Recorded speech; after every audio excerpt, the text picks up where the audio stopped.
Boom. It is Tuesday night. How's everybody doing? Let's see. We got Grateful Hearts was first. Go Team Grateful Hearts.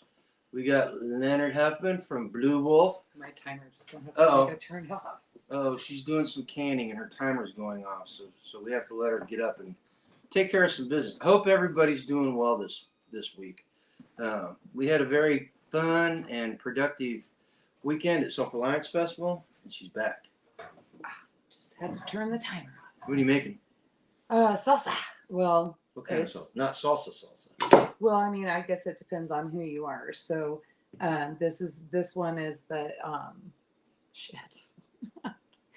It's the Pico de Gallo. Sorry, I'm tired, guys. I am exhausted. She's been on vacation all week long. Yeah. So on my feet all day, and then I have to make sure nothing goes bad. So any leftover tomatoes, peppers, onions, all that stuff goes into a sauce. I got to figure something out. I got to get it canned so that it doesn't. And why did you have leftover veggies? Did you do something special this weekend? I cooked. She cooked. I cooked for SRF. So yep, we went to SRF. Mm-hmm.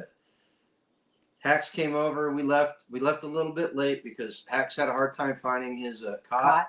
And which was good for me because I got an extra. I let her sleep, and then she took a half hour putting on a new coat of paint, but she looked pretty. And we got in the truck and we left at about 4:45. It was a 9-hour trip.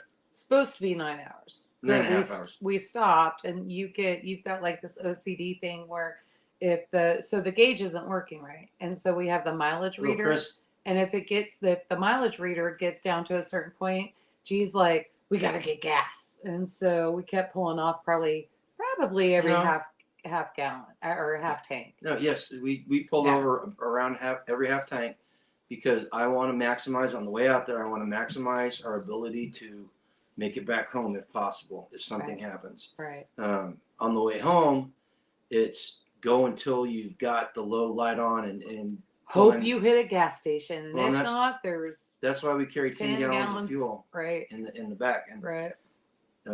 We've been discussing ways to maximize our ability to go long distances. It's not like we don't have a 60+ gallon tank in the Tag's truck got that we need to go get. Tag's got a 60-gallon saddle tank that he said we could have a long time ago. We bartered for it, and I never did go and get it because we didn't have any place to put it. So now it's needed, so we got to go get it.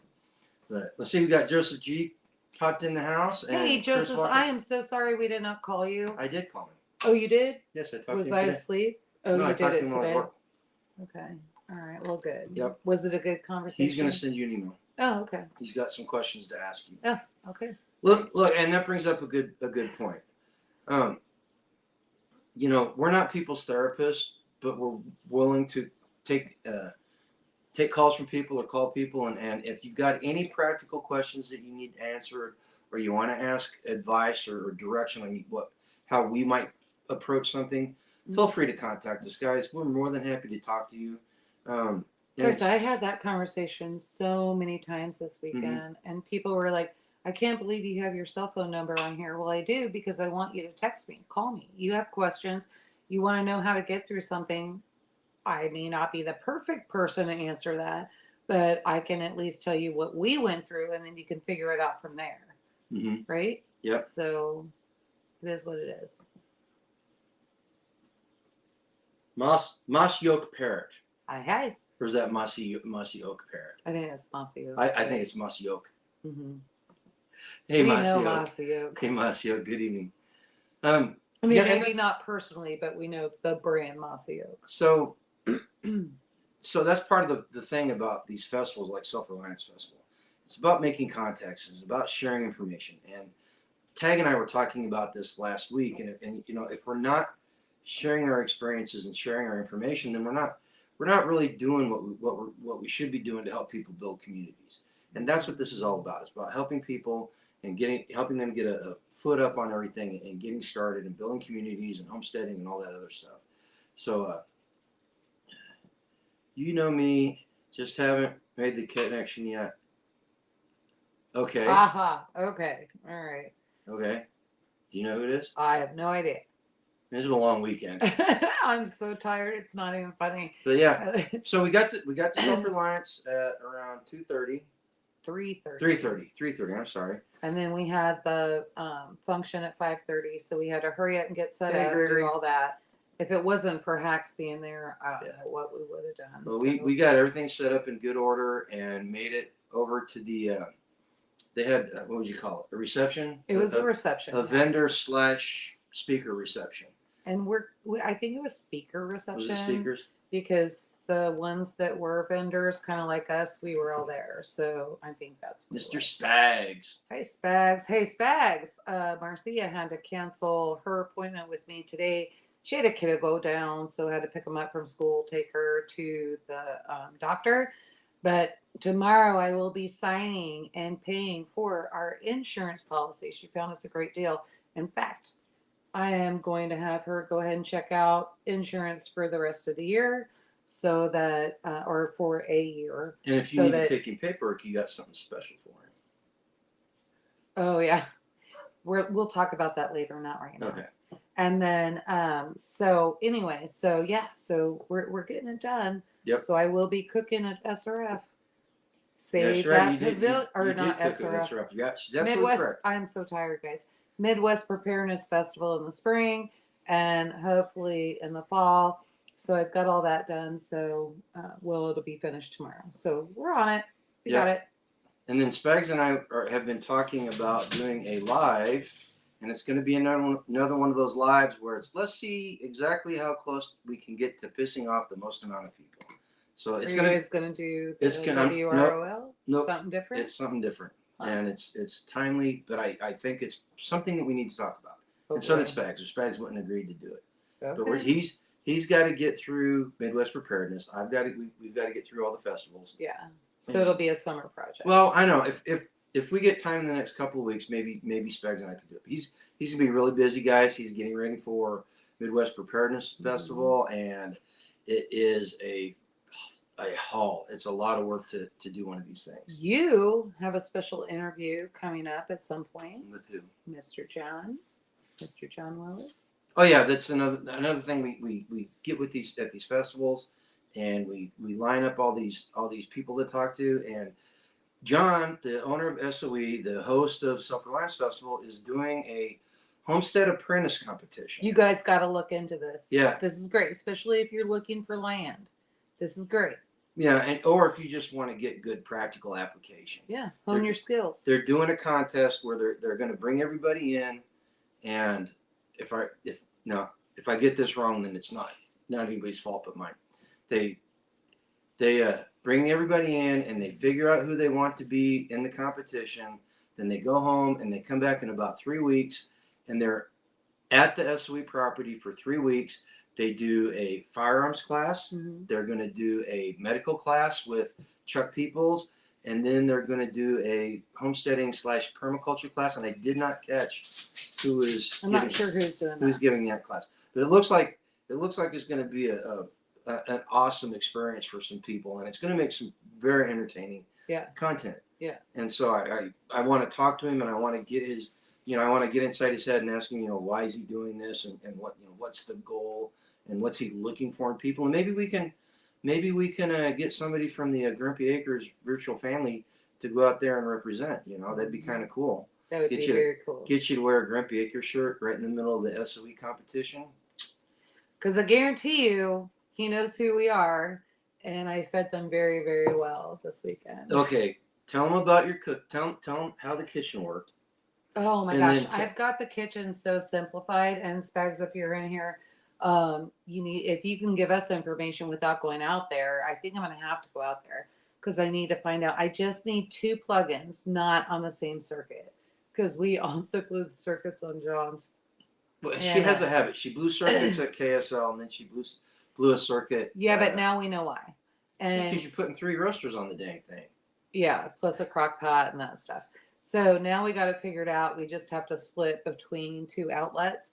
But I do need to go out there because I need to figure out, because we have a way to do fire and solar and all that. Honestly, you don't need the electricity at Midwest Preparedness. No, I don't. It just made the kitchen way more efficient. Oh, yeah. Well, of course. So It's good too. nobody was tired, nobody was dying, nobody was like, oh my gosh, That's that the kind of whole thing. point of modernity, is to make life easier.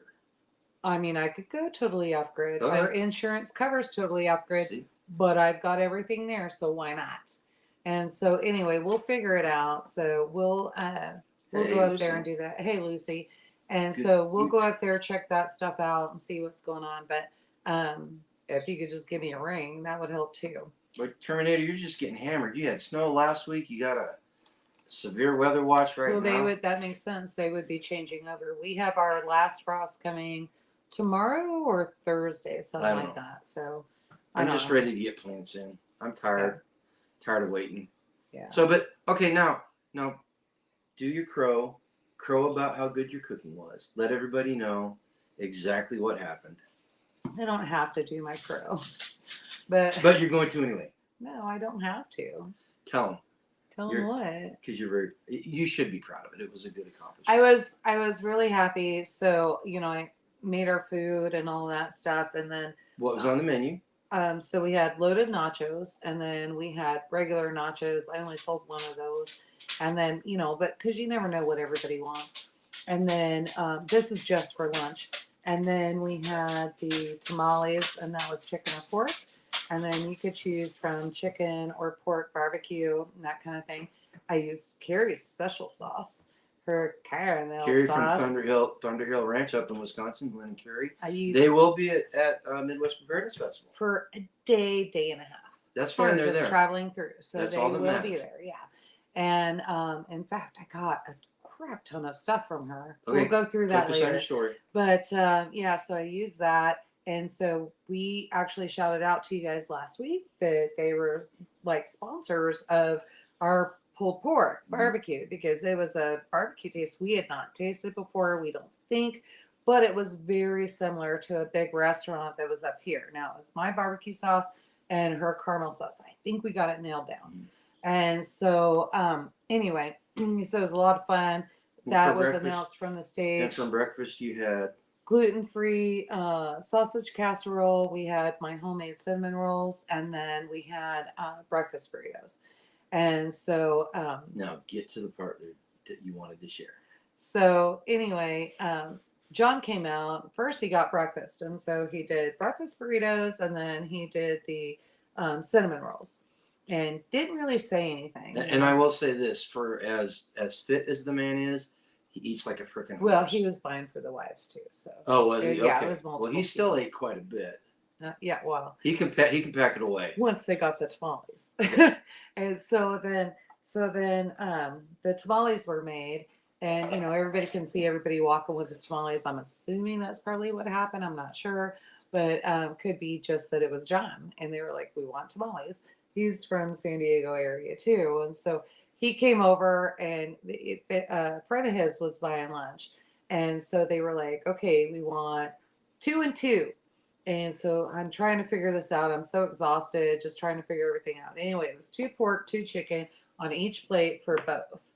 And then that's how I figured they were buying for everybody else, because Amanda ate. No. And so they got the tamales. And I mean, it must have been not even 30 minutes, I don't think. And I was getting hot. So here I am stripping off my sweatshirt. We don't really have anybody in front of us. So I'm trying to make sure my undershirt is, tucked in and all that. And I'm stripping off my sweatshirt, and I get it off. They're kind of looking at me, trying to probably figure out I didn't have my hat on, and I was trying to get my sweatshirt off and all that. And then I put my hat back on, and John said the whole reason. Well, first his friend said those tamales were great, the best I ever tasted. And then John said, we came out here solely just to tell you those tamales were great. And, kind of went on and like not overdone it, but just kind of let me know that they were great. Well, I take that to heart because, first of all, tamales are very hard to pin down. Everybody has a different recipe and that kind of thing. And so once you pin that down, that's a really good thing. Second of all, you're talking about people who have had many, many different foods on their palate, and they know what they're talking about. So to have that kind of compliment, I was just like, well, wow, I was blown away. You tweaked your recipe, and I pinned it. I pinned it this weekend. I had one this weekend, and I pinned why it's so good. You can try. She hit the Mexico street vendor vibe. If you've ever had a tamale from a street vendor in Mexico, Not necessarily. no, you did. Trust me, you did. Okay. I've been at Tijuana, Algodones, several other places. I've been down there, and Mexican street vendor tamales have a very distinctive taste. They are delicious. Well, that's why I like the street tacos. Yeah. So street tacos I love. She nailed it. She nailed the taste, and she did it. I've been married. Well, we've been together, what, 33 years now? 33. And I've had her Mexican cooking, and this is by far the best tamale recipe she's done. Oh, that's sweet. Well, and I remember back in Grandview when we lived in Kansas City, she had somebody that wanted her to make her tamales. They wanted me to make my tamales for their restaurant. But and it was it wasn't just a restaurant, it was a shop too. Yeah. And so very, very interesting. Yeah. But no, so I did a little more tweaking on this and I nailed it. Feel like I nailed it. So, and I may or may not share that recipe. I wouldn't. Not till you die. I think I should. So the festival was real nice. We did not get a chance to walk around. I didn't make any videos because we were pretty busy. We were pretty busy at the tent and stuff. Yeah. Financially, it was a success. We're not going to talk about how much we made, but it was a success. It was well worth the trip down there. Not to mention the connections that we made. Oh, and we made lots of connections. Networking was great. What was really weird was they sold 200 less tickets than last fall, and we did the same amount of business. It was a little bit, well, yeah. So when we were looking at percentages, I'd almost say we did a little bit more business. So, we really got to put the pencil to the paper. But yeah, no, everything was very intentional there. And the nice thing about it being smaller, it was way more intimate. It was Very like low-key. a family reunion. Mm-hmm. Everybody was relaxed. It was not a big deal. It was great. And we had a lot of people that we'd seen at other festivals come up, people that we camped with last fall. It was a very good time. Well, and the nice thing is the viewers that came in, at least on our channel, they knew we were going to be at the camp out. And the nice thing is they stayed for the camp out or they camped out themselves. And we really had deep discussions and all that stuff. It was great. So not me. I was in bed at 7:30 Friday. You were tired. I did the best I could. I think Friday night I ended up at bed at 9. And then Saturday night was crazy because I had to hear Jake's story. Sean was telling Jake's stories. And that made me laugh. And finally at 1 o'clock I was like, hey, 5:30 comes early. I got to go. Well, we had the reception on Friday, and they had a Chardonnay from a place called Josh Cellars. It's just a local type of winery that they've got that was actually really, really good. And I didn't try it, but you said it was great. I'm not a big Chardonnay fan. It tends to be a little too oaky for me, but I don't know how they made it, but this one just tasted really good. So I had quite a few glasses. I'm not going to say I overindulged, but I knew it was time to go to bed because it was cold. It was so cold. Friday night it was cold, so we were Saturday night I would say it was colder. We were all in the building talking, and John started making midget jokes about Angela and Amanda. I think that was in general, and you guys turned it into Amanda and Angela. Anyway, he made a comment about Amanda that I just found freaking hilarious. I almost peed my pants. Amanda and I did not find it funny. And it wasn't, in retrospect, it wasn't that funny, but when he said it, it was the funniest dang thing I had ever heard. And I knew right then, I was like, okay, you need to go to bed right now. And I went to bed, and I was asleep until she came in and woke me up because there was a... No, I was in bed. I went to bed. It was 9 o'clock. Well, I was asleep until you woke me up. Right. That was about 9:45. Because she needed an escort to the restroom. Little girl's room. Nothing wrong with that. No, we don't have to. Okay. Any man should escort their wife to the restroom. Well, I'm just going to say this. You go to these things where you have campouts and nightly fires, and there's going to be somebody's going to be there that's a little weird. And Angela, if you're ever at a campout with Angela and you want to find that person, stand next to her with me because she will find them. So let's just leave it at that, okay? But it was all good and got a good night's sleep. It did get cold. It did was get very cold. cold sleeping the first night. I don't think it was as cold the second night. At least it Well, didn't bother me as then much. it had something to do with the buddy heater. So maybe we were running out of propane or something. On Or Friday night? Saturday night. Oh, Saturday Or night. you didn't turn it up as Saturday much. night, it ran out of fuel about 2:30. Okay, that was the issue. And Yeah. so Sunday morning he came to me and he was very sweet. And he's like, hey, it's 6 o'clock. And I'm like, oh my gosh, I shouldn't have slept in. What's going on? And I went to go get it on the cot. I never felt older. He was trying to help me. I'm like, help me up, help me up. He obviously saw tears in my eyes and he's like, you are not getting up. And he said, he's like, what's the issue? And I said, I'm cramping right now on top of the sciatic nerve and the rib and I just can't move. And he said, okay, you wait here until it warms up. What do I have to do in the kitchen to get it prepped for you?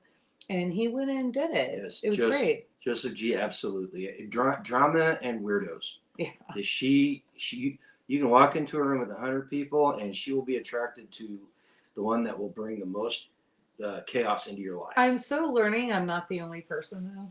There's sure? More. Yeah. There's more people. Oh my gosh. We talk about that. Yeah. Manic depressives and stop. Liars and Babe, stop. I'm talking about people in Grandview, not even anybody recently. Okay. That's in Grandview. All right. You know, but yeah, so she can do it.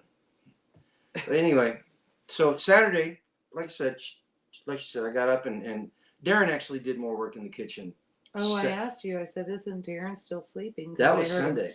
That was Sunday. He was the first one up. Oh, Saturday. yeah. I wake up and there's fire crackling. We set up way too close to the fire pit. Way too close. We should have been further away. And so I got up, did my walk, did that little video. When I set up the vendor tent and he set up the food tent.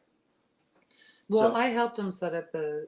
Are you talking just Saturday, prepping? Saturday morning. You're talking just prepping because we set up on Friday. Saturday morning, we finished setting up when you were still lounging around on vacation. Well, kitchen would have been prep.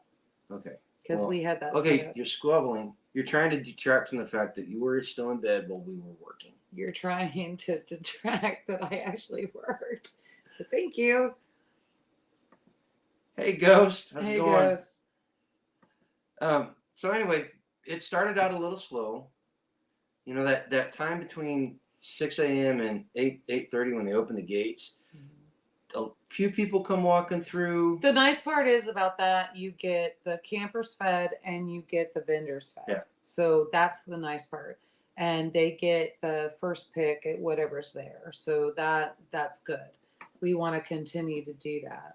But so we got busy once the classes started and every time the class was over, we got really busy and we stayed busy all day long. Did not have a chance to go around and see a lot of vendor stuff. There weren't that as many vendors. It was really weird. They had 2 vendors that dropped out at the last minute because of the eclipse. And one of them was because of the traffic, but the other one was because of the eclipse. And then they seemed to think that the reason why a lot of people didn't show up was because of the eclipse. They were right beneath the path of it, so they were talking traffic jams all over the place on Monday. So glad we got out of there when we did. Yeah. Because I didn't want to deal with that stuff. Yep. That's why we're driving straight through. Because it hasn't been unknown that we just grab a hotel room and go, okay, we have to. Yeah, but I really wanted to get home. You did, and so did Darren. So hope you're okay, Skeens. Yeah. But so we went through the speakers they had. Louise Milliman spoke. Angry American spoke. Nick. What's Nick's last name? Nick spoke. The guy from K9 Fortress. He did a demonstration. Chuck spoke. Chuck Peoples. Tim the Toolman was there. He spoke on Sunday. Just a really great lineup of speakers. We spoke, and we spoke, and we'll try to figure out. A lot of people said we really wanted to see you and that kind of thing, and hear what you had to say. In fact, I gave a mini breakdown to somebody else, and because she's like, I missed it, and she showed up at 2:30. There was a little schedule issue. Yeah. It was on our end and not. No, it was on their end. It was on their end, but we were seeing one schedule and they were seeing another. So Yeah, anyway, they posted speaker schedules, and the one that was right next to the food tent just had us at had us at 2:30. 2:30 instead of 3:30. Right. So So I told Nicole it just ruined the whole experience for me. what'd she say? She just Too bad. yeah, she just gave me that look that she Right. gave you. Too bad. And so anyway, so we were right up against John. And so it's not a big deal. There are she's got the uh passes for cyber not cyber. You can get the cybersecurity. online pass, so you Get can the online so you can pass. watch the videos. So you can get the online pass. You can see all of the speakers. You can break it down the way that you want. Get those online passes and make sure you do that. And then that way you get to see what we spoke about. Well, and I think You're not going to get the same experience from Kiowa because I will not be with you unless 30 we shut our tent down. 30 to 60 days they'll give them to the people that spoke to put on their channels, if I remember Yeah, correctly. but what I want is that if you're interested and you're trying to figure it out, go get your cyber pass. They're not expensive. Or not. Go support the festival, Yeah. and that way we can have better and better festivals as we go on. Yes. So then we'll talk about Kyle here in a little bit, okay?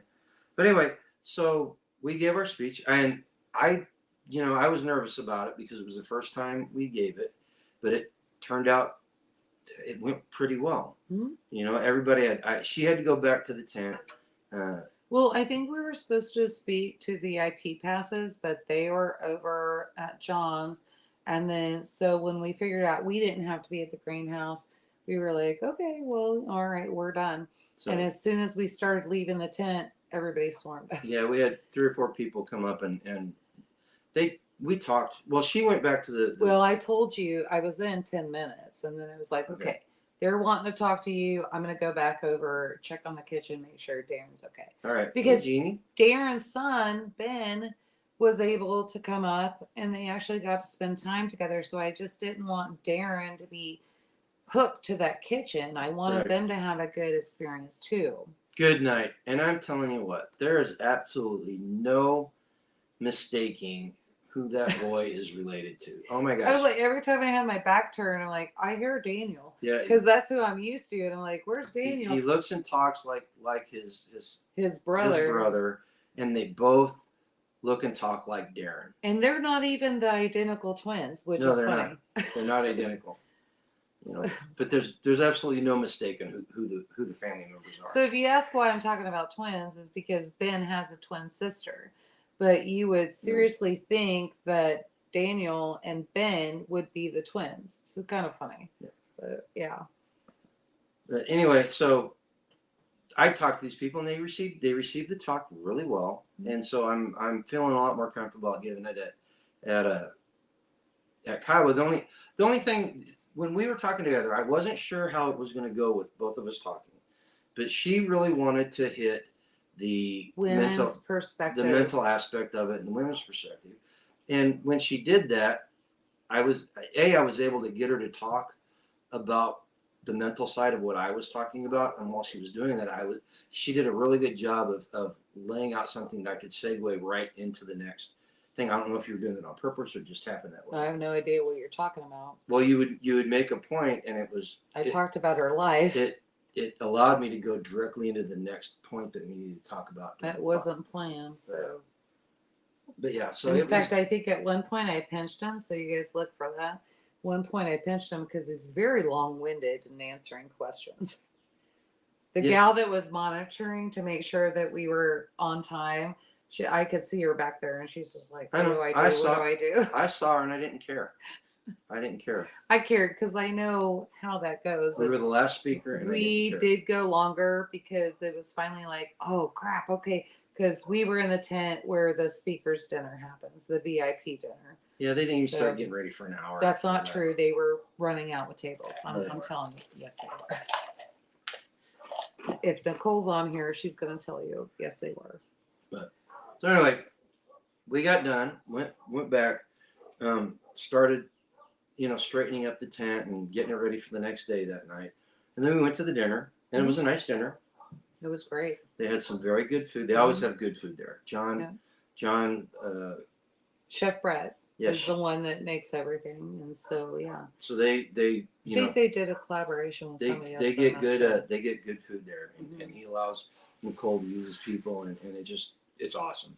And we got to meet some people, and I got to talk to some VIP people, a lot of newcomers, a lot of new people, which was cool.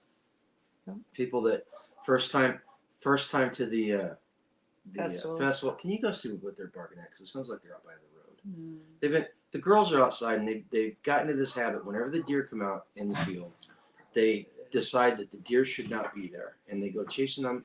They chase them across the road, and if we don't catch them, they end up in the field running up the hill. So we gotta watch them. Yesterday they chased a great big female whitetail. So they weren't running up the road. No. Okay. So anyway, so we had the dinner, and it was very nice. Got to talk to people, got done, and went and hung out by the campfire. Had some good conversations. Again, I went to bed early. I was super tired. I did not sit down. I sat down until dinner. I sat down for about 3 minutes on a bunch of cinder blocks all day long. And I don't think you sat down hardly at all either, did you? Hardly at all. I think I filmed the cooler for 5 minutes, and then you were videotaping me on that. But I plopped down. So when I got to sit down, I sat down at dinner and at the camp out. I plopped down in this chair at the tables, and I was like, I'm not getting up. I pooped. In fact, it was super sweet because Jen, I was talking to Jen, and she helps run SRF, and she came to me and she said, I'm going to pay for you to see the massage therapist. There was a massage. No, and she did. She came to me Sunday. She's like, can you find time? I felt guilty because I had Darren in the kitchen, and I knew Darren's feet were hurting as bad as mine. I knew G had been on his feet. He's running the vendor tent. And I told her, I said, I just don't think I can do it. And she was really coaxing me, and she's like, I will pay for it.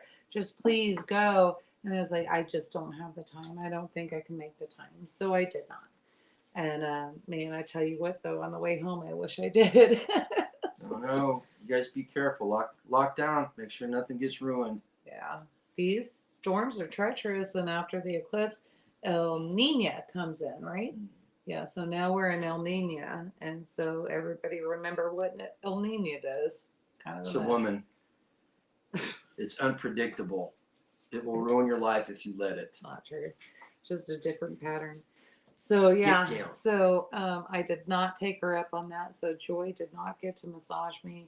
I was a little afraid because of my rib and my sciatic nerve, and that's what Jen was saying. Just let her do your feet at the very minimum. And I was like, I just felt bad because nobody else helping me could do that. So there you have it. See, Liz, it sounds like you need an excuse to build a root cellar. There you go. Do it. You do it for safety's sake, of course. But get yourself a root cellar. Yeah. But so we got up Saturday or Sunday. I let her sleep in. Went. It's not exactly like I slept until noon though, which is usually what you put on people. Well, whenever I'm up at 5:30, 5 o'clock going for walks and stuff, yeah, you're sleeping in. But anyway, let her sleep in. Went and got everything ready. Darren kind of slept in too, which is fine. They both worked their tails off, and got the tent ready to go. And it was a repeat on Sunday of everything we did on Saturday, except the dang wind started blowing, and we thought we had everything secured down, but it grabbed the tent and literally, had we not had the two awnings put together, it would have flipped everything because it just went and picked everything up. Luckily, it didn't knock over the big wall of crates. Well, and the ironic thing is, when that happened, I was actually over at Vendor Row. And so when I was at Vendor Row, there were tents going everywhere. Everybody was just trying to grab onto a corner. There was one person that just couldn't do it. Unfortunately, I think it was Louise Weatherman, and she lost her tent. I'm not sure. Either right next door to her or it was her. And so everybody went running. In fact, I was talking to the company. Louise Weatherman or Louise Miller? Louise. Weatherman is Chris and Meg. Oh, you're right. Millman. Louise Millman. And so, yeah, I don't know. Everybody's so close. You know what? If you guys get a chance to listen to her talk, she's got a very interesting thing that she gives, and I'm glad that Her homeschooling talk. I'm glad Telling that you. they went in front, that she went in front of us, and we got to follow her. That was the fun part, is because we all meshed together. Yeah, was but really I got fun. to talking with the husband and listening to her talking and listening to her talk about him. I was like, you guys really need to do something where it's about you helping her, because long story short, he was the breadwinner, and then it flipped around, and now she's bringing most of the income, and he's able to stay home and do all the homesteading stuff that they need to get done. Mm-hmm. It's a really great story, and they've got she tells it very well, and I was like, that would be a great addition to her story, is adding on, what everything that she does allows you to do and get your perspective on it. I just thought it was awesome. And it was really funny because even having that story, there was a couple that we talked to, and they had been talking about doing that. And she's like, how am I going to work 15 hours on a homestead on one person? So you're working, you're doing all of that. I'm one person. It's not what you think. It's not like it's 15 hours and it's boom, boom, boom, boom, boom. You're not sleeping and you're just being floored to death. That's just not the way that it is. So we'll get to talk to them some more. They're coming out from Midwest Preparedness Project, and we'll talk to them some more and kind of go over that, because and maybe they need those passes, the computer passes, online passes, so that they can kind of get a feel for what everybody is talking about, because really it does combine together. Speaking of Midwest Preparedness Festival, since Patrick Henry just popped in there, I'm assuming that's you, Patrick Henry. I've got the address for the website for Midwest Preparedness Project on the banner below, and you guys can go check out all the latest updates. They've got the roster of speakers, which is going to be, they've got a great roster this spring, and so go check it out. Okay. Hey, Brian Griffin.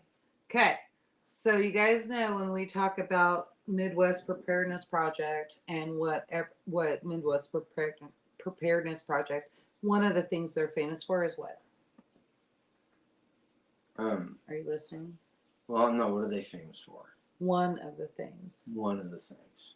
Bartertown. Bartertown. Everybody wants to know how to. I'm going to say it's Bartertown. Everybody wants to know. Did I get it right? You did, but I had to feed it to you. Hey, Share Bear. And so I was in really, really bad shape, especially on Sunday. And so we started bartering. There were some things that I needed that Amanda had. Well, I didn't really know what she had, but there was a couple things I had that Amanda wanted. Peoples. And so I said, well, girl, let's just barter. It was Friday night, and she was like, okay, we'll barter. And she handed me this. Is it that one? It's that one. You have to read it, because I don't know. You're not going to do that, so you're not going to adjust the lights either. No. So I was in pain just from that. And it's Amanda's Mercantile's Pain Relieving Salve. Use as needed. So she handed me this one, and I said, okay, I'm going to go use this right now. We'll barter something and figure it out. I said, I did bring the Frank and Myrrh. And she was like, oh, well, that's what I want. And I said, okay. I said, we'll just figure everything else. So I got a second one, which I need. And this has more than my comfrey salve. So I was like, oh. And then, because I was like, just put a bag together and then let me know. And she said, I'm going to put something together for you, all right? And boy, did she.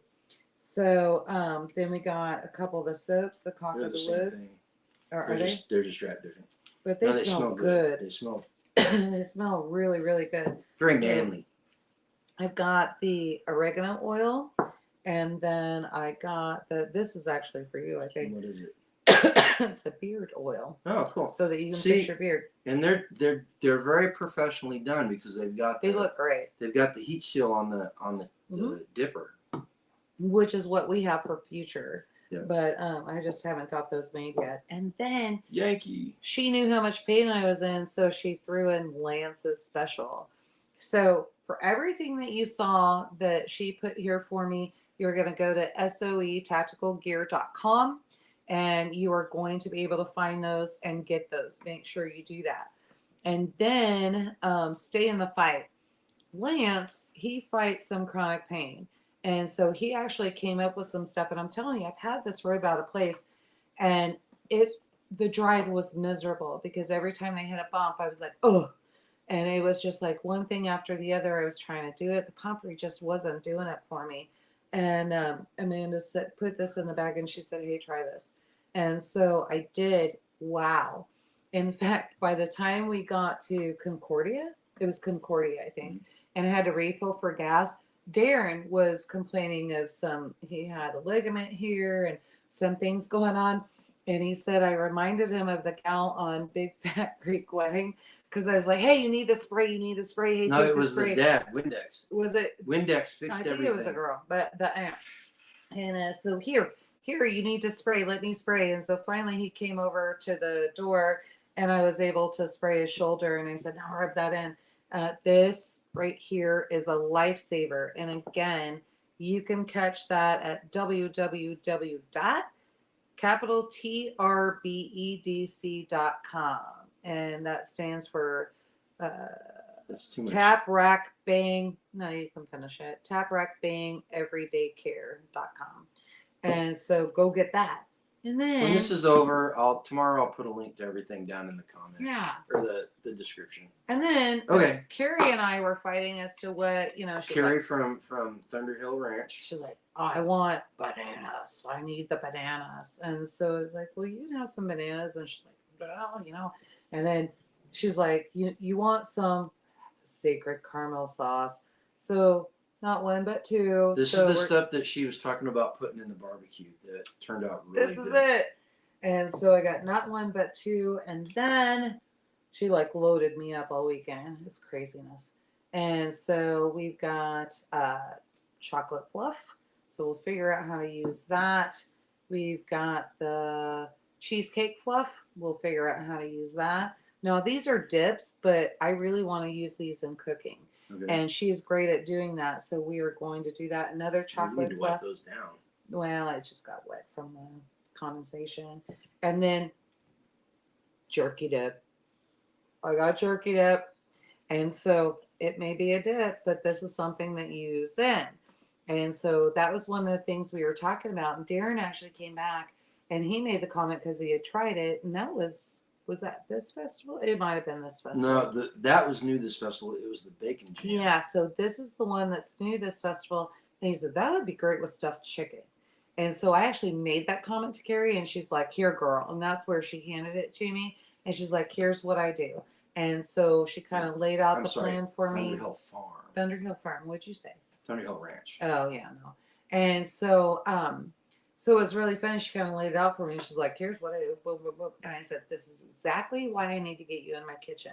And then I got an unlabeled something. That's the bacon jam. This Don't is open the bacon that. jam? Don't open it. Oh. Once it's opened, it cannot be shut. Oh. It will not last. So do not open it. So I need to try it. Yes. I need to try it to see what to cook with it. So anyway, all of her stuff is versatile. So don't go in there thinking you're just getting a dip. ThunderhillFarm.com is there's the link for you guys.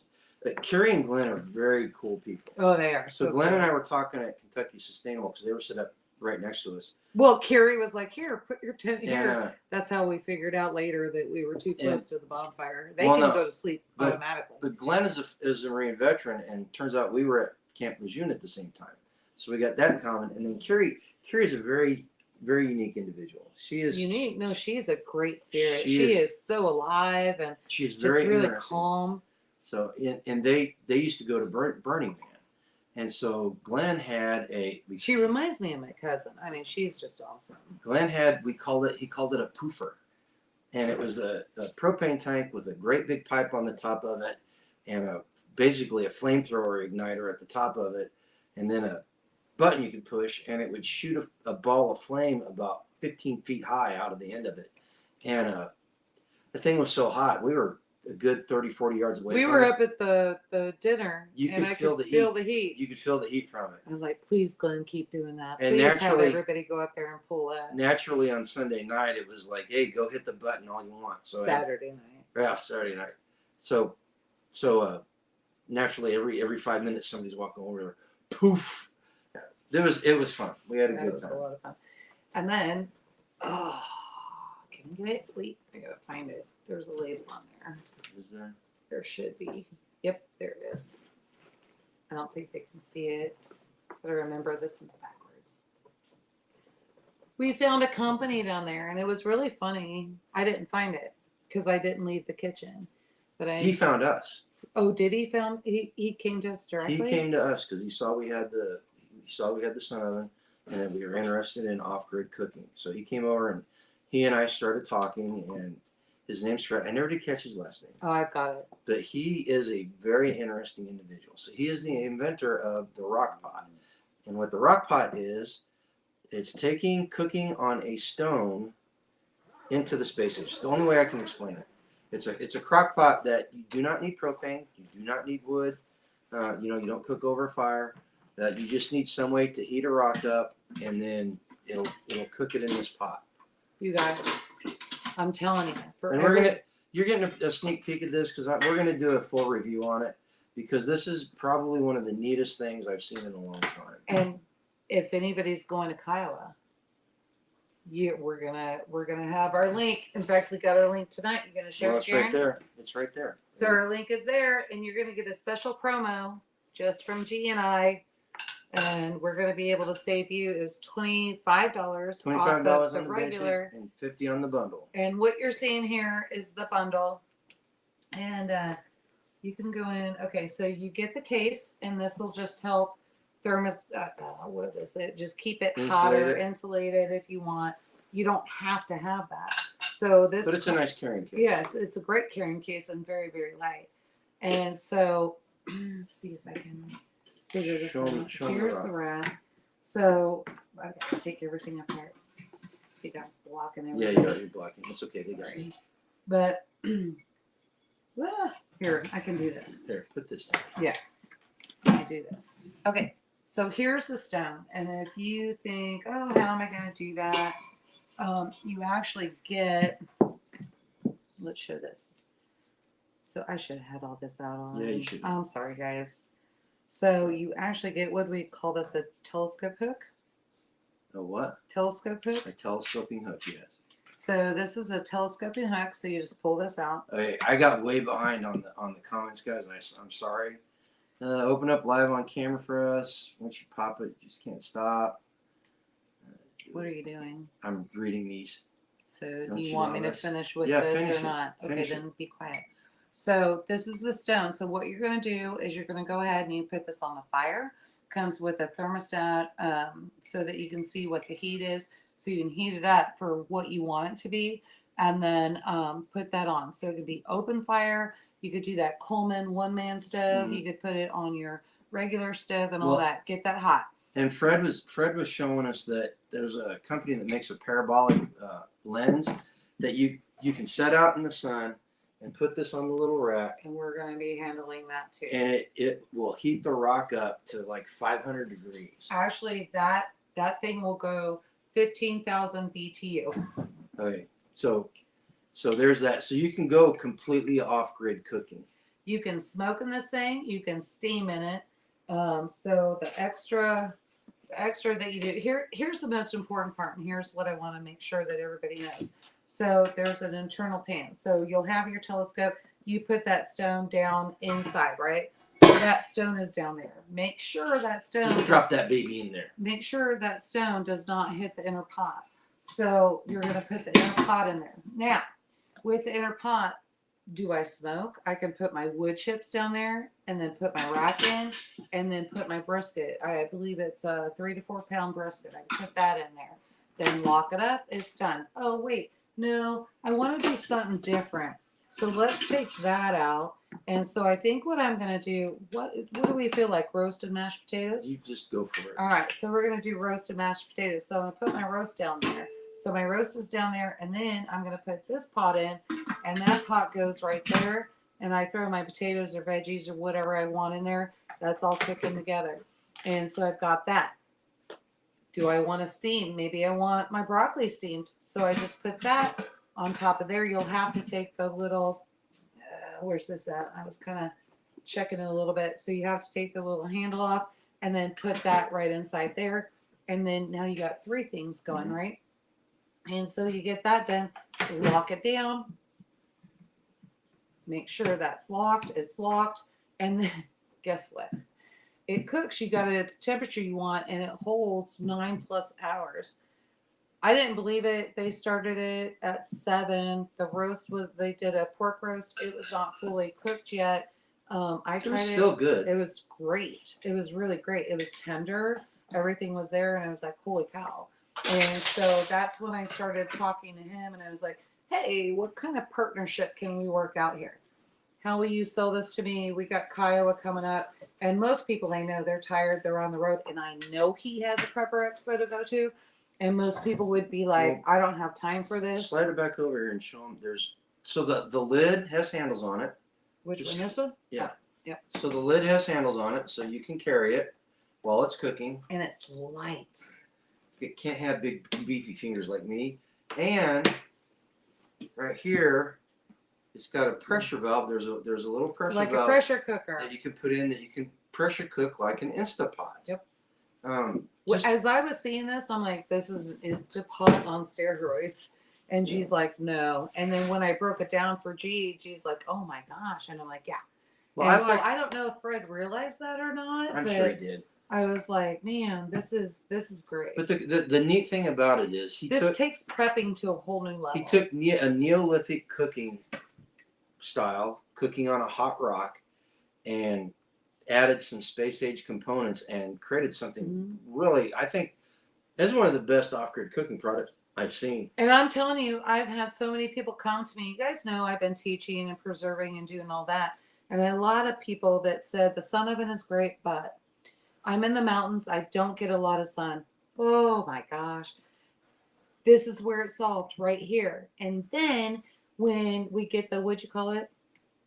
The parabolic lens. Parabolic lens. Once we get those in, we're going to be able to show you that's 15,000 BTUs. And so you can heat your stone up right there. You don't have to start a fire. So if you have high fire warnings and that kind of thing, just use that. Okay. And then get in there, and it works even when it's shady. I'm so excited about this. So how do you get it started for that 9 minutes?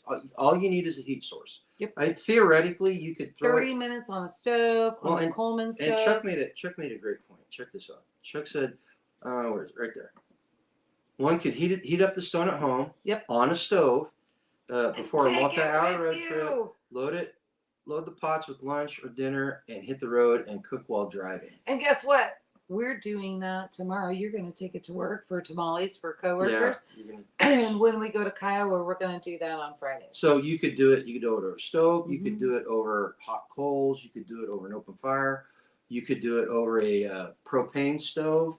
And then the parabolic lens is just such a great idea. Oh, I cannot wait. Fred was showing me photos of the thing, and it's really cool. It's just stands about that high, and it's just got a lens, and it's got a little holder that you put whatever you're heating up on it, and you stick that rock on there, and you let the sun come down and do its thing. And we have a couple of them coming to us. I'll verify that with Fred. We have a couple of them coming to us. I haven't paid them for them yet, so which is why I got to verify. They're on the road because they're going to a prepper expo. We're on the road soon because we're going to a prepper expo. But their kids, man, their kids are on top of it. I want to say daughter and son-in-law. It might be son and daughter-in-law. They're on top of it. He retired. Him and his wife travel around hitting all the shows while the kids stay at home and manage the store. And they do a great job. We literally had this discussion on Sunday afternoon, and I was like, we won't be back until 3:30 in the morning. I was up at 5 o'clock this morning, and I got on email and tried to figure everything out. And literally, it was 5:30. I'm texting Fred, and Fred's like, okay, I see what you've done, and they have to go in and manually do some stuff. But yeah, guys, I'm telling you, this is exclusive. Yeah. You will not get this savings with anybody else. This savings is with us. You get $25 off the basic, and then you get $50 off the bundle. And HG makes a good point. If you get the parabolic lens, you could heat the stone up, do your slow cooking, and then throw something in front of that parabolic lens and cook it like a conventional oven or a conventional stove. That's, and If you would have asked me 2 years ago if we would have been going down this road of off-grid cooking like we have, We wouldn't. yeah, You guys keep asking for it. I keep trying to figure it out because my kitchen is too hot, and here we are. right. I got you all covered. Hello, JC. How's it going? We got Ajo. Tara popped in. She's another one that's a key member of the Midwest preparedness team. Let's see. Put the stone on the podium in front of the politician. Oh, the hot air. Yeah, that would heat it up good. Okay, we got to take a break off the off-grid cooking. Gregory had. But I just want to say, if you guys are at Kiowa next weekend or on Saturday, you guys are going to have your chance at this. You can order it right then and there. You're going to get the discount. Susie had a question. Mm-hmm. I have a question. How long can you take 1/8 of a teaspoon of edible myrrh and frankincense? I call them my rocks. I just swallow them. So what's the prescribed? Every day. Every day. Every day. Now I know. That's a preventative. Now, if you're trying to get something to go away and then do as a preventative, then you're going to have to up it a little bit. No, we're not medical people. This is stuff that's right off the back of right off the website of the people that sell this. If you ever get any from us. No, I did research on that. Oh, you did research on it too? Yeah, that's not theirs. That's mine. Sure. Okay. Joseph G, I'm definitely gonna have to buy one through your link. Yeah, great for truckers. Holy crap! Could you imagine? Great for truckers. Oh, they could take and stick it on their engine, heat it up while they're driving, and then throw it in there and cook. There's all kinds of creative ways you could do it. Coffee pot, I could see heating it up with the coffee pot. I could totally see that. But so there it is. That's probably the coolest product we saw there. Mm-hmm. Well, we didn't get to many others. So if you come and seek us out, then basically you're seeking G out, and then G goes, "Hey, here's what he came up with." And I actually said, "What was he talking to you about?" Because I heard something, and then he started telling me, and I was like, "Can I have 15 minutes? I'd like to go talk to him." And so I went and talked to him and just kind of went through that and figured that out. It was great. I think Dad and Linda need one of these. He agreed to do an interview at some point. Yeah, we're gonna compare, I think. We have to get through our festivals, and he has to get through his festivals, and then we're going to be able to do it. Gregory, do you think you could make biscuits with it? Absolutely. Yes. You can make biscuits and gravy at the same time. What do I do with the rack? It's right. I do that right there. That's the rack. Remember, you got the rack. So you could do your biscuits on the bottom, and you can do your gravy on top. No reason why you can't. And it's a 7.5 liter. Starla, the base price for the base unit is $209, and that's covering shipping. That's covering shipping, and then that's estimated covering shipping. Right. So that's how you're getting a good deal. Could be cheaper. And then the bundle is $259, and that's saving you $50 off of if you went to the website and bought it there. Yeah. So if you didn't buy it through our affiliate link. Yeah, if you get it through our affiliate link, you're gonna get 25 off the basic and 50 off of the. So Tag's asking how the talk went. It went really well. It went great. We were surprised. Yeah, we were surprised. It went really well, and it was really well accepted. Mm-hmm. We were telling everybody earlier, we spoke behind Louise Milliman, and what she was talking about dovetailed perfectly into what we were talking about. In fact, the idea that she finished her talk on bled directly over into what started our talk. Yeah. It was great. I know you couldn't plan that better. I know it was accidental, but man, like you said, you couldn't have planned it better. Yeah. Skanes wants to know how in one day? Often do you take frankincense? So I always say 1/8 of a teaspoon. So this is preventative every day. If you are trying to cure something, that breaks down a little bit different. And those instructions it says on the back. For the asthma, it's 3 times a day. No, you're talking about on the back of the frankincense. Anyway, it does. Anyway, I know what I'm talking about. Anyway. Did you memorize it? Yes, I did, because I had to explain it to somebody. You did, because I was in the kitchen. Yeah. Yes. Anyway. Yeah. On to the next. Yes, today is Tuesday, but it's blended all into one great big blur. Tag, you turd. You know how this goes. I talked to Tag last night. One of the things, Mike Shelby from Gray Zone Activities and forward observers there. He wrote a book on doing an area study. An area study is a study of where you live, trying to identify all the threats, possible threats, and solutions to. Is that the book you bartered for? Yeah, that's the book I bartered for. So you should show that. We bartered for that. It's back there. No, I think it's right there. Did No, you put I it away? read it. I started reading it. Oh. But we wanted to do a area study for our area community, and I was always interested in it, but I just didn't know how to do it. This book does a really good job of laying it out, and it is more of a prepper style thing. It's written with the prepper in mind, but having been in both worlds, I'm telling you right now, folks, if you're a homesteader, you should do an area study too, because there are threats out there that you don't even know exist, and unless you go looking for them, they will eventually come up and sneak up on you and cause problems, and you won't have a solution. And that's the whole point of doing an area study. You have to identify them in order to make solutions, to have them ready when it comes. Right. So Joseph G says he got the book. Yeah, thumbs up, Joseph. I think so far. I'm only about a quarter of the way through it, but I think it's a great, and it's called The Area Study, by Mike Shelby. And I'll talk about it later. Things happen really quick, fast. The Without Rule of Law cards did great. In fact, I'll tell you what. I got a 10% discount code for anybody that can answer this question in chat. Back during the Revolutionary War, something happened today. I think it was 1774. That John Hancock did something that's recognized as the very first what in the American Revolution. If you can tell me what he did, I will give you this 10% off code for a Without Rule of Law deck. So let's see if anybody gets it. Let's see. Number one. Are you gonna give it to anybody who guesses it? First person that can tell me what he did. Okay. John Hancock on this date. I don't remember the year. You'll have to look it up unless you know it off the top of your head. But I know exactly what he did.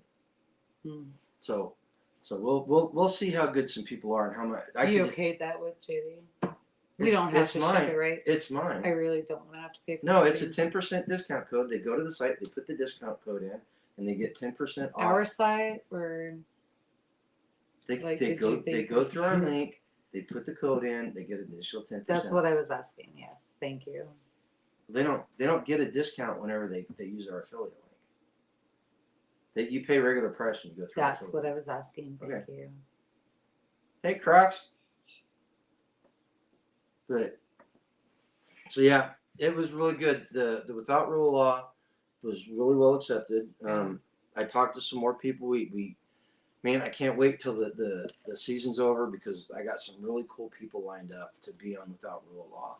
It's gonna be fun. Hey, Homestead, missed you guys, man. Hey, missed you guys. These two have been. In fact, this is the first one you guys have missed for a couple of years, isn't it? I'm not sure. They're the guys. I know who they are, but I'm not sure that they missed any. Oh. Moon to British General. Well, kind of close. Close. But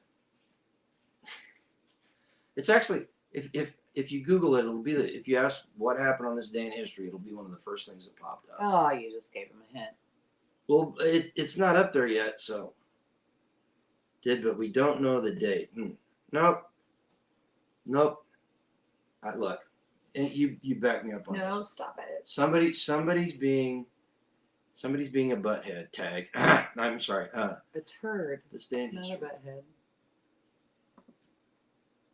What's that? Very first thing that pops up. I know. I saw it. You see it right there. Mm-hmm. Right there. Okay. Mm-hmm. So.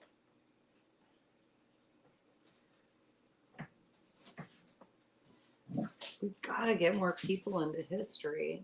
This is one of those things, though. Generation after generation, the history has been diluted. Tamara, it had something to do with a ship. Yes, it was not organizing the Navy, though. So hopefully come this fall, we're still going to have we're still going to have the ability to go to these things. I just hope we got enough tea stored that everything's going to be okay. Okay, you're getting closer. Midwest Preparedness is closer. Hey, Gypsy, we got a bunch of people in here. Gypsy, all the eggs are in the incubator and they are doing great. So, and then can I go grab that one? Because I think we did have one of the breasty girls. I think we did have them survive. Gypsy and his wife are. Can I go grab it? Would it be rude for right now? Okay. Gypsy and his wife are babysitting Roger right now, and Roger is having a ball, from what Angela says. He has how many girls does he have there, Gypsy? 3 or 4. But he's been Somebody get it? You know what? Do I get tea? You know what, Patrick? You're close enough that if nobody gets it specifically here in the next couple of minutes, I will send the link to you. I will, unless you want to give it to somebody else. But that you're close. Boom, Yankee Watchdog right there. He refused to let 2 British custom officers into the hold of his ship. That's recognized as the very first act of resistance to the British Crown for the American Revolution, which I found that out today when I was trying to get ready for the live, and I found that out. So, Yankee, I will. I don't know. Do we have? I don't know if I've got your email or not. Do we have Yankee's email? Yes. We do. Yeah, okay. Because he asked you if you wanted. Oh yeah. A beer. Yeah. Oh God, Yankee, it's been. 2 nights. It's been 2 nights. So I will send you the link. Gypsy, I think this is what we got.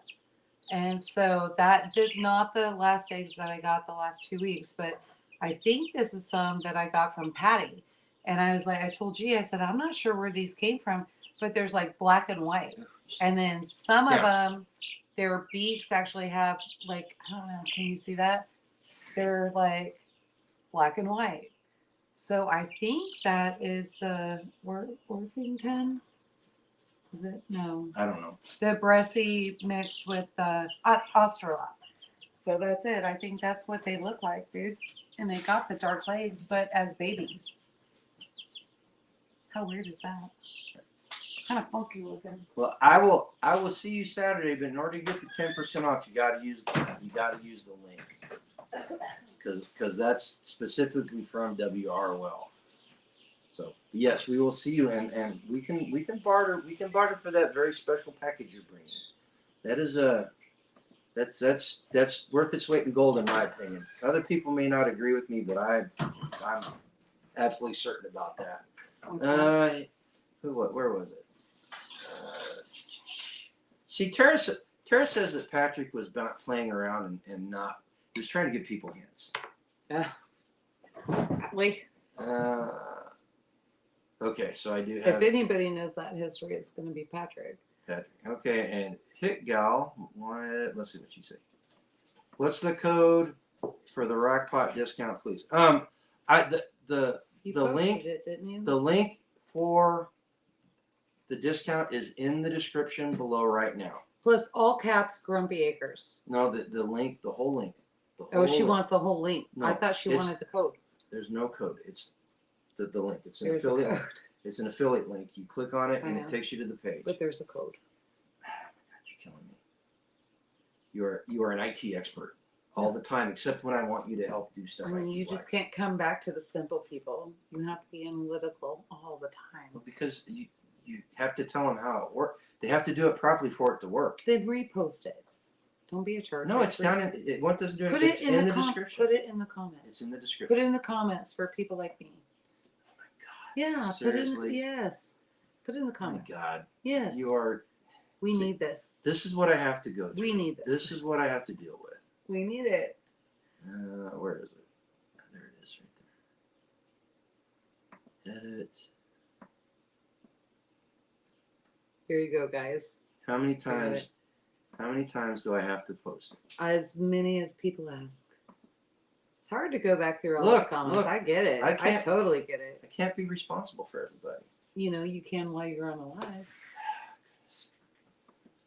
Special package in a bottle. Yes, HG, it is. It is only the greatest beer in the world, in my opinion. So right there's the link. Everybody can get that link and go check out the site. You guys are not going to be disappointed with the RockPot, I'm telling you. They actually have a blown away. Pretty good site. Yeah, I was blown away. Yeah, Rabbit, everybody drink. Nobody needs to do that. It's Tuesday night. Evening, Rabbit. How you doing? Hey, Rabbit. Oh my goodness. So anyway, we drove home. We like skirted right between the really bad storms that went through Tennessee and up. Luckily, I got hungry. We missed everything by like what 5 to 15 minutes. Yeah, we rolled through just as it quit raining. Made it home safely. It was a rough drive. I felt every bit of my years. Every time we got out of the vehicle to get gas. Tonight, kind of limiting, isn't that? But anyway, made it home at 3:30. Started unloading. Got done unloading what we needed to unload by about 4, and I was wired. I could not go to sleep. So we sat down and started watching the Monster Squad. Well, I was doing coolers, and he didn't really want to pull. I think he pulled one cooler out, right? And so I was trying to get that done, and then he put Monster Squad on, and I happened to go in, and I was like, "What is this?" And it was like 4 o'clock, 4:30, something like that, 4:30, and I was like, "Oh!" And then he's watching it for about a half an hour, and I said, I kind of remember this from when I was a kid. I might have watched this before.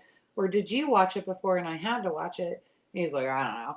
And so I remember watching it on cable back in the 80s. We didn't have cable in the 80s. I was in the military. We had cable. Yeah, well, my parents were in the military, and so we couldn't afford cable. Yep. So there's that. No, they couldn't. We were in base housing. No, they could not. And so, well, are you talking late 80s? That was early 80s. Like, we were freaking poor. No, that movie was early 80s. There was after Goonies. Goonies was early. Are you sure that was before Goonies? It was after Goonies.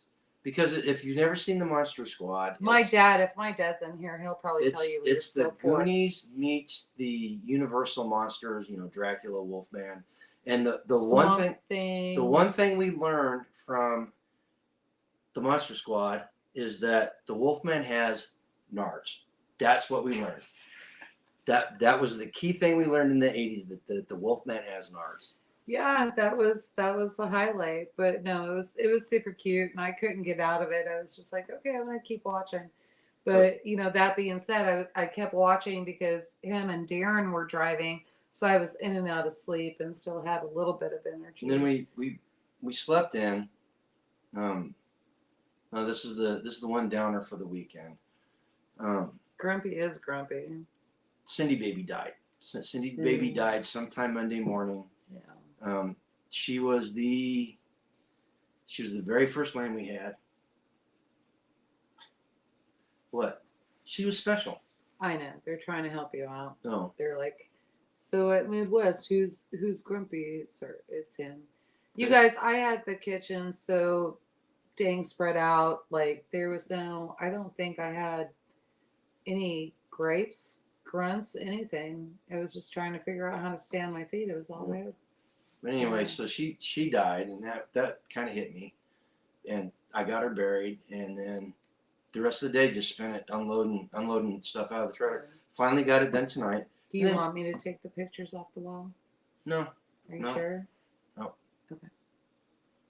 But and then, so I'm dealing with Cindy baby. She was the first lamb that we had, and she was also the most prolific breeder. And the only thing I think, she was pregnant.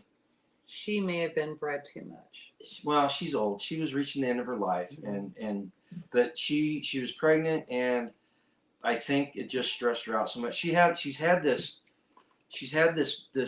lump on her side, like a mastitis, mastitis, but like a it's cancer lump. It's not a tumor or anything, and it's been there for years, 6-7 years, you know, and we never really knew what that was, so and and it it never, didn't seem to affect her, so yeah. we never addressed it. But she had, you know, where all the other moms were having singles, she every time she had babies, it was doubles and triples, you know. So it She was was a just, good mom. she was very good, very prolific. Mhm. And then, yeah, I am. Tag, you're right. You know, I like my animals more than I like most people. Yeah. You know, but and then I let the goats and sheep out last night to eat, and I put everybody away. And baby's not been feeling well past week or so. Oh, his nose looks so much better. Yeah, well, He's he had a doing big great. booger hanging out this morning. Well, I looked at him today. I gave him some lettuce. Looked at him today. Got a good look. He looks way better. He decided that he didn't want to come in with everybody else. So I spent 10-15 minutes with the headlamp on out in the woods looking for that dumbass. You know where he was. He came walking up the other piece of You property. know what for? Why? Strawberry patch. There's a wild strawberry patch out Oh, there. is there? It's huge. I You did not. blocked off my strawberries, so he can't come up here. So he's going next door. Okay, I've got to find that strawberry patch and transplant something. I'll show you exactly what's up. He came up the long way, and I'm like, 15 minutes. I'm like, God, this is just such a sucky day with the animals, because you know, baby was the first breeder goat that we got, the first buck, and he's been a great dad. He's getting old. He's kind of into his lifestyle. If he makes it through the end of the year, I'll be really surprised. The weird part is, I think he's going to do great. We just have to get those strawberries. I think where he's hurting himself is trying to get over fences and doing all that. I mean, like, no neighbor's property is sacred.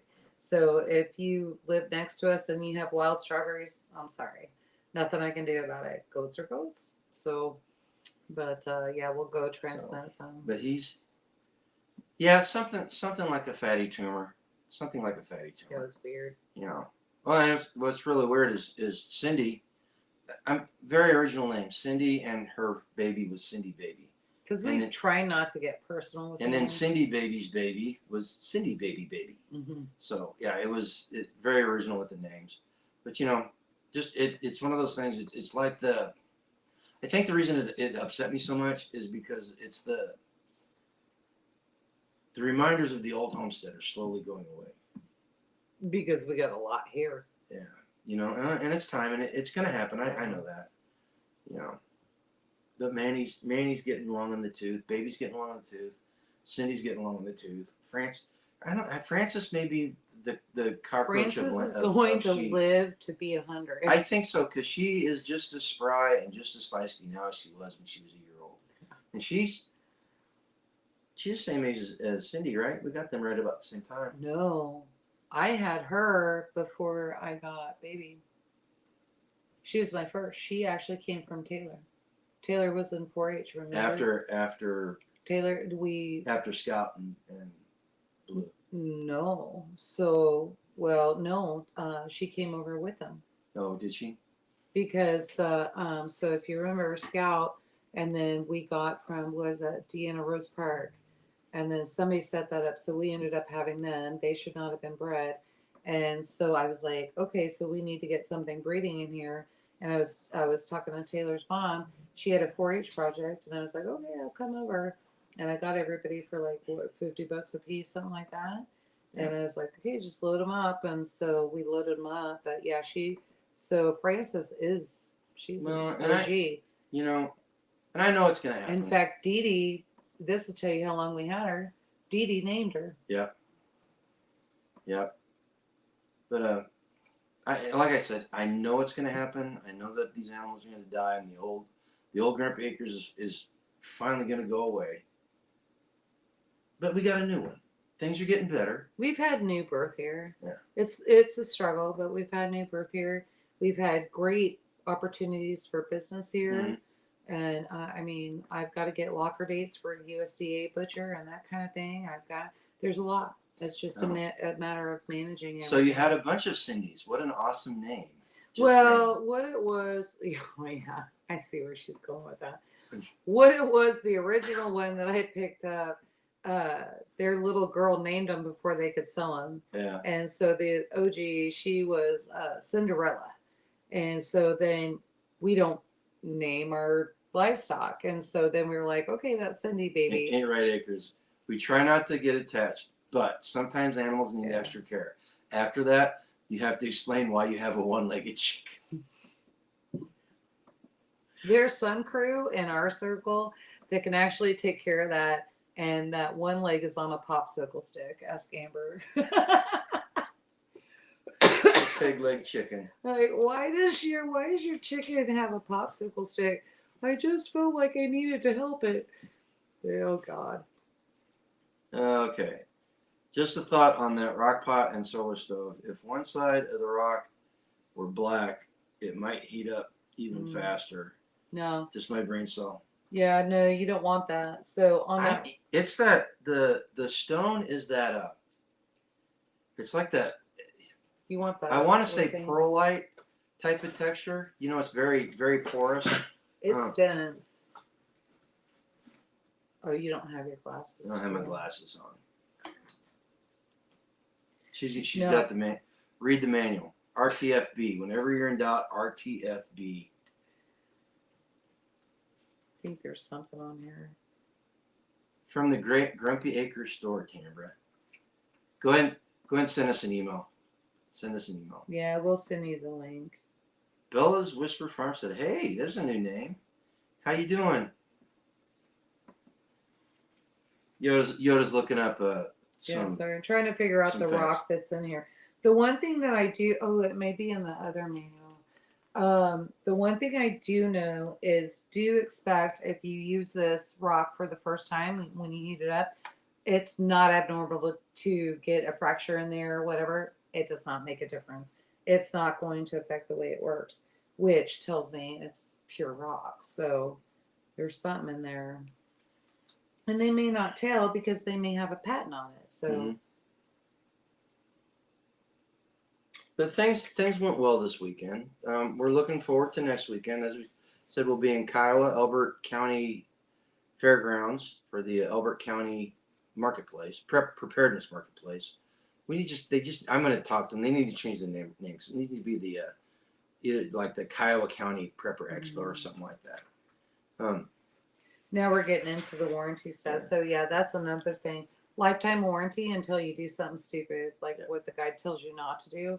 So yeah, but otherwise it's a lifetime warranty. But it's not too long of a trip. We made contact with Dale from a Survivalist Prepper, and we're not staying in their neck of the woods. We're not staying in their neck of the woods. It may be a little bit of a drive, but we're seeing if we can't swing getting together. Yeah, we're just trying to figure out if it's going to be where they're at or if it's going to be where we're at. That's one of the good things about that metro area on the Front Range, like all the way from Colorado Springs down to Boulder.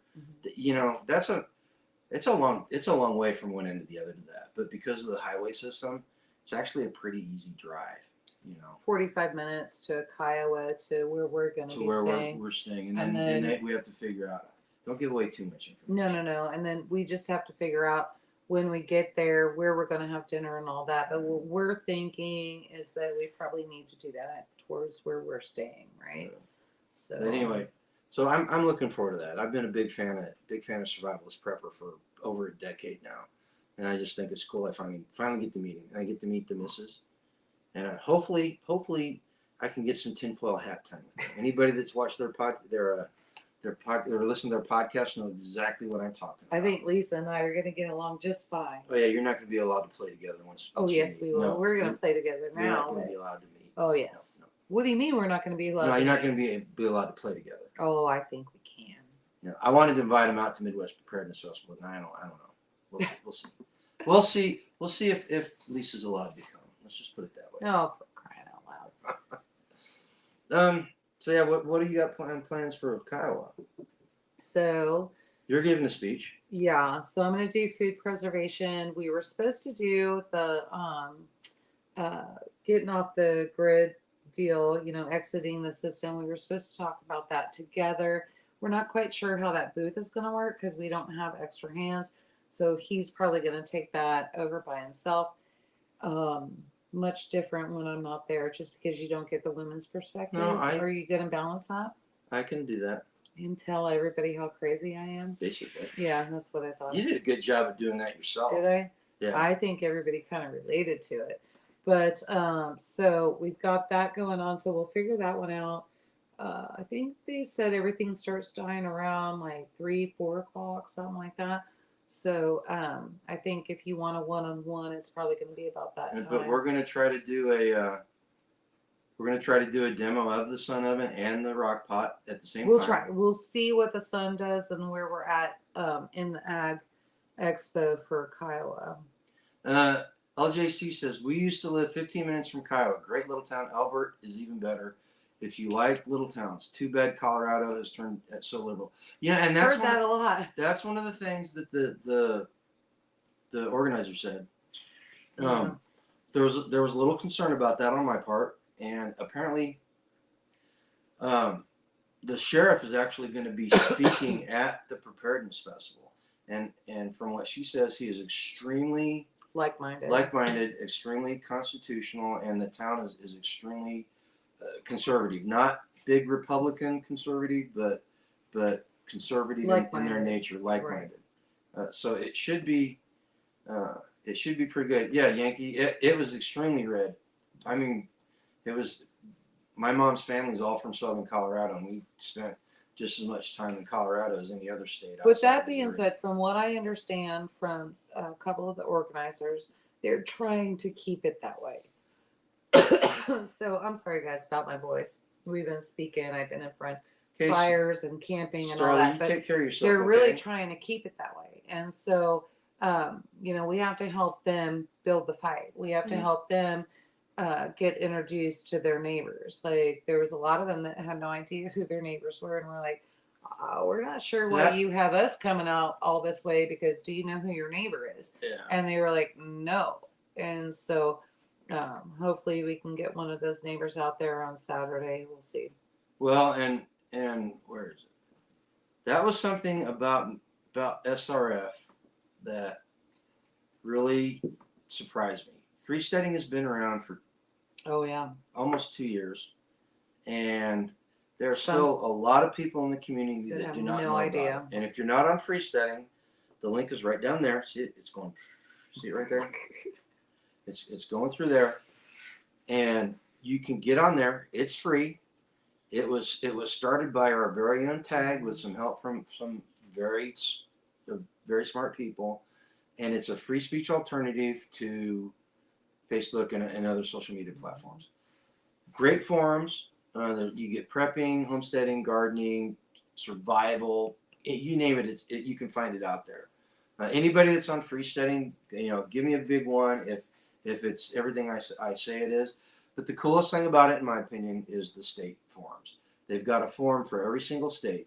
You get on there, introduce yourself, as much information, as little information as you want, and I guarantee you're going to find somebody like-minded. Doesn't mean you're going to become friends. What it means is you're going to be able to start a conversation with them. And that is the hardest part of starting a community. And that is the hardest part of doing what we talk about. So we need to make sure that we're getting on there and we're using this to our benefit. It's also got a calendar that's got, they're trying to populate it with as many of these festivals as possible, so people can find out when and where to go to these things so they can meet people. Yep. Right? Yep. So get on there and give it a whirl. You'll be surprised. I think you'll be extremely happy. Okay, I'm working all these plugs in tonight. I see that. Yeah. That's one thing. Kind of been our whole weekend. That's one thing these festivals are doing for me. It's teaching me how to market and marketing. And I'm not talking about the business marketing. It is business marketing, but I'm not specifically talking about that. Well, it's other people's business. I'm talking about marketing the message and getting the word out. Because that is just as important as living it, as far as I'm concerned. Oh shoot! Did you shut the chickens up? No, I didn't. I did not either. It's late. Yeah. But so we want to make sure that we're sharing the message and getting the message out there. And I've said it before. I'm going to say it again. The coolest thing that's happened to me so far out of the last 2 years is having somebody come up from one of the first festivals we did and say, hey, I'm moving forward on becoming a homesteader, or we're building a community. I've got this many people. That is the coolest thing about what we're doing here, right? Okay, let's see here. Ain't it right? You got to take off. I missed it. I was busy on there. Got it. Got to head out, y'all. I got to get back to watching. Okay, you guys take it easy, ain't it right? See, Coyote Rabbit just posted chicks on his thing, and we need to start posting more. We've been extremely busy the last 3 or 4 months, and I need to get on there and start posting more.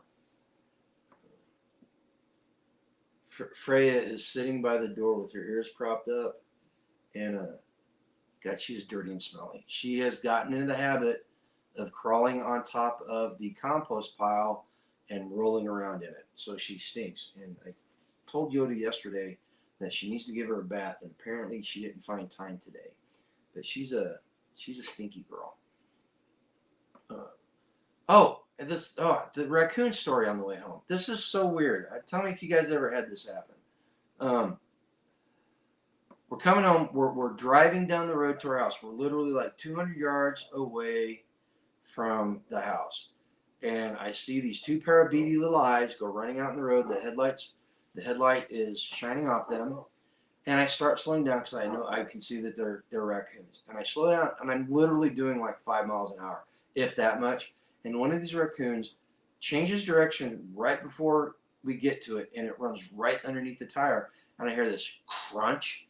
I'm like, what the heck? The thing literally just committed suicide. And I don't understand these animals sometimes, you know. Let's see. We're going to have to start calling me Plugzilla. Plugzilla G. There you go. Thanks for mentioning about chickens heading out to lock up the coop. That's not the way it works. That one big-butted turkey was on the door again. Louise is going out to shut theirs up. Louise, of all people? Gypsy's like, yeah, thanks for mentioning it because we need to do it too. That's funny. I just told him the raccoon story. Oh, the one driving down the road? The one that committed suicide. Yeah. And Stinky Dog needs to get off me. Oh yeah, where did you walk then this morning? Just up on the front of the property. Did you let them go into the compost pile? No, she goes out there. She goes out there and rolls around in it all the time. I'm just saying, I woke up this morning and... That's why I told you she needs a shower or a bath. Yeah, well, I was taking care of my bedding first. Yeah. Like, there are black marks on the floor. Hey, Rosie. Like, Rosie was at Self-Reliance Festival. She had a booth there, too. She's got a new ice cream line that is very delish. I didn't taste that. But yeah, Rosie, what did you think? What did you think of the festival? Yeah. No, don't coach her. I won't coach. Let's see what she has to say. But so it was like a family reunion. Okay, so we're at an hour and a half. Do you guys have anything you want to talk about? I see you guys all survived the eclipse, the eclipsalis. Is that how you pronounce it? Eclipse apocalypse? I don't even know. Y'all, nobody died. I personally... Everybody in Kansas said it was It wasn't a thing here. Whatever. A non-event? Non-event. Yeah, Rosie, it was all the other... Yes, it was very laid back, and it was good. Yeah. Personally, I was hoping that it was going to be kind of a Night of the Comet thing, and everybody that was underneath it that went out and watched it turned into red dust. But that's just we got beautiful pictures instead. Yeah, I will say this though. So here in Kansas, we got just a very sliver of it. It did not get dark, but what it did, got cloudy. What it did was it made it a little bit darker. All the edges were a little bit crisper because the angle of the shadow changed. And I was out there, and I had the camera out because I was like, okay, let's see if the chickens freak out about this. If they freak out, I want to get Joseph G. No, it's coming though. Yes, he is still working. He's working. But nothing ever happened, but I'm watching it and I'm seeing the change in the lighting. And I saw the one in 2017 because it went right over Kansas City. And I was thinking to myself, I said, I could see why this would scare the snot out of people that were not versed in physical science. I could definitely see why some Neolithic guy, whenever the eclipse rolled around, would freak out and think that the moon god was coming to kill him. Yeah. I could see that. It made perfect sense to me yesterday. Because where we were, it just changed the lighting enough that it changed your perception of everything. You know? And then we had wildfires here while we were gone. Hey, get out of there. She's looking for some water. You talk to them, I'm going to get them water. All right. So what was the last thing you said? No zombies, wildfires. Oh yeah, so we had wildfires. So we were on our way back, and I was looking at my phone trying to figure out what I missed because I don't have a lot of time to look at my phone and all that. And then so I looked at it, and Gypsy's Lovely Bride put out 2 warnings. There was something in one county, and then the next county, the wildfires going on. And I was like, hey guys, and I read it to them, and everybody, all of us in the truck, we went, oh crap, are we going to get home? We're worried about us because we were closer than Hats. And we were like, oh, what are we coming home to? Because we're not ignorant to that. It's happened before. So we were just trying to figure that out. And so luckily they got it under control. It was calm winds today. I think tomorrow is supposed to be high winds again. So we'll see what happens tomorrow. Hopefully idiots don't throw their cigarettes out the window. Or burn. Yeah, don't do a control burn. But I would hope the fire department has that under control. Was my ass just in the shot? Probably. I didn't look, but so yeah, so there's all that. But They burnt land along I-70 from Kansas west of Topeka. Yeah, it was pretty bad. Well, it's that time of year whenever they're doing the controlled burns. It was really sad because they evacuated one county. That county evacuated. Thank God they did. But yeah, it hit their county. So. Okay, we need to head out. We need to get the doggos fed, and somebody needs a bath tonight, please. Not tonight. Yes. Are you gonna help me? No. I have to get in there with her. I have to hold her down. You got to do it tomorrow. Because she's a stinky girl. Get off me. Seriously. Really? Why you got to touch me? And then she's looking away. She's like. She does stink. It's right. pretty bad. You stink. Yes, you do. Oh, now she's offended. So before we go, one last thing. One thing before we sign off. Back to work for the first time in 4 days. And it was a day at the JOB. And one thing I figured out. The world would be a much better place if there were either child locks or cognitive tests for people to leave their home on a daily basis. If you can't open the child lock or you can't pass this cognitive test, and it could be something as simple as putting a round peg in a round hole and a square peg in a square hole, this world would be a much better place because there are a lot of people out there. It surprises me that they remember how to breathe, and it scares the hell out of me that they drive and have kids. Seriously. And you guys, I'm probably going to make a short about this because I'm going to contemplate it on the morning walk tomorrow, and I'm probably going to do a short about it or something. But yeah, I'm just like, oh my gosh, seriously? Why are you laughing? Because I can't believe you're doing that. What? Anyway. Look, my GAF meter's broken.